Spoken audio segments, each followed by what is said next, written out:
Cardinals have a new relief pitcher, the lefty. It was officially announced yesterday. Brett Cecil, 4 years, $30.5 million. Let's get to know Cecil a little bit better. He was on KMOX last night. My family and I just thought it was a perfect fit for us. And honestly, out of all the teams that had contacted us, our eyes kind of lit up when St. Louis was our agents let us know that St. Louis was interested, and as the process went a little bit deeper and deeper, it just it became apparent that St. Louis was going to be our best bet and best fit for bringing a family of five into a new city. And obviously the city is great. I've heard such great things about the city, and obviously the baseball being around for 6+ years in the major leagues.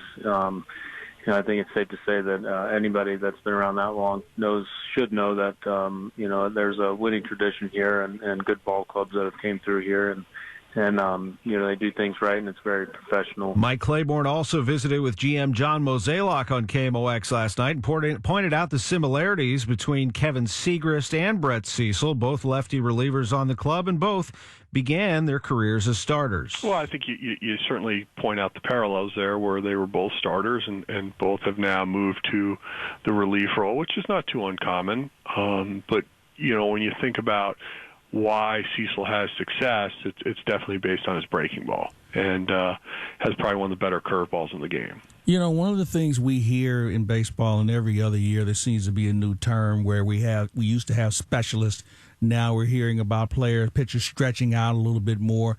Is versatility and length now more of the game, considering the usage of relief pitchers now compared to, let's say, even 5 years ago where, teams were able to sign a guy and bring him in to get one guy out? That doesn't seem to be as apparent as it used to be.